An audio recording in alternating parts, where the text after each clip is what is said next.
আজকের এই বর্ষণ মুখর বিকালে সমবেত আমার প্রিয় দেশবাসী ভাইয়া, আমরা আজকের এই ঐতিহাসিক জনসভা থেকে সরকারের কাছে পরিষ্কার করে বার্তা দিতে চাই, আগামী ফেব্রুয়ারিতে নির্বাচনের যে টাইম লাইন আপনি ঘোষণা করেছেন, অথচ সেই নির্বাচন সুষ্ঠুভাবে সম্পন্ন করার জন্য অন্তর্বর্তীকালীন সরকার প্রধানের জাতীয় ঐক্যমত্য কমিশনের যে ঐতিহাসিক দায়িত্ব ছিল, সময়ের কাজ সময়ে শেষ করে সমস্ত রাজনৈতিক দলকে ঐক্যমত্য সৃষ্টি করে নির্বাচনমুখী করা, এখনো আপনারা সেই পরিবেশ তৈরি করতে পারছেন না।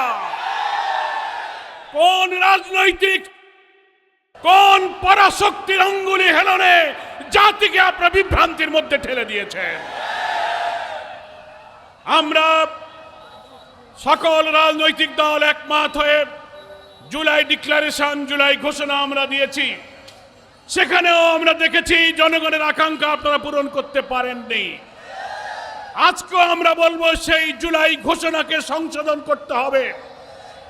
আমাদের 24-এর গণ অভ্যুত্থানের প্রেক্ষাপট টানতে গিয়ে অনেক ঐতিহাসিক সত্যকে আপনারা এড়িয়ে গিয়েছেন।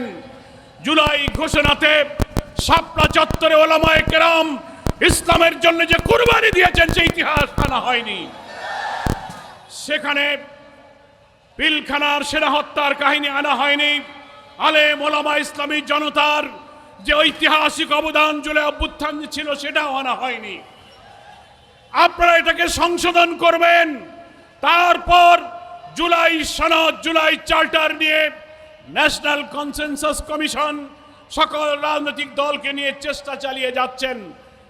অনেক দিন হয়ে গেল, 2 মাস ধরে নেতৃবৃন্দ চেষ্টা করছেন, কিন্তু একটি দলের প্রভাবের কাছে আপনি মাথা নত করে আমাদেরকে কেন ঐক্যবদ্ধ দিচ্ছেন না? আমরা সবাই বলেছি জুলাই সনদকে আইনি ভিত্তি দিতে হবে। একটি বড় দল বলছেন সংবিধানের সংশোধন, আইনি ভিত্তি দেওয়ার এই কাজগুলো এখন হবে না, নির্বাচনের পরে যে পার্লামেন্ট আসবে তারাই এসে নাকি সেই কাজগুলো করবে। তাহলে জাতির প্রশ্ন, কেন এই সময় নষ্ট করে 2 মাস ধরে জুলাই সনদের জন্য সময় খরচ করলেন?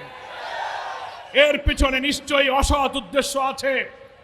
কারা পার্লামেন্টে যাবে আগামী নির্বাচনে, ক্ষমতা জনগণ কাদের হাতে দিবে সে মহান আল্লাহ পাক ভালো জানেন।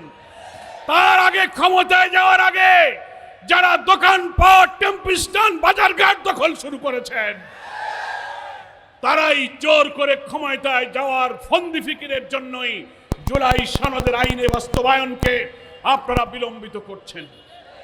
আমরা আজও পরিষ্কার বলি, গতকালকে ঐক্যমত্য কমিশনে সব দলের প্রতিনিধিরা বলেছেন জুলাই সনদের আইনি ভিত্তি দেওয়ার পথ পন্থা আমরা দেখিয়ে দিয়েছি।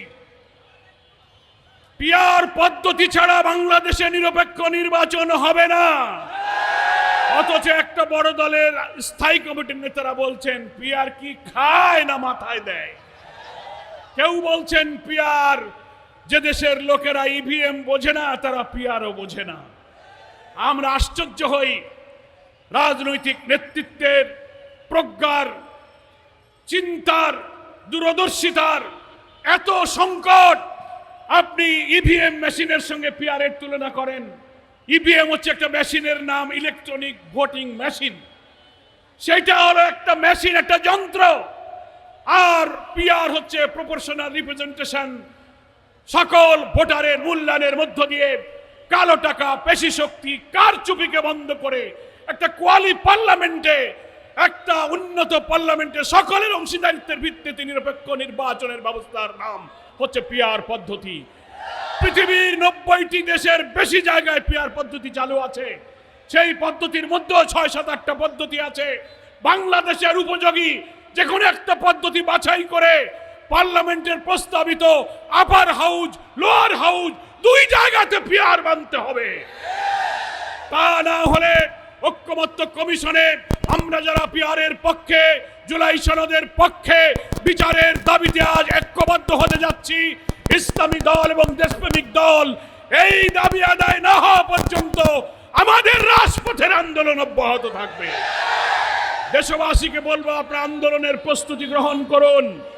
আজকে সাংবাদিক সম্মেলনের মাধ্যমে আমরা যারা এই সংস্কার কমিশনে পিআরের দাবিতে জুলাই সনদের দাবি সহ বিচারের পর দ্রুত ফেব্রুয়ারিতে নির্বাচনের দাবি করেছি, তারা সাংবাদিক সম্মেলন করে আন্দোলনের কর্মসূচি আমরা সবাই ঘোষণা করেছি।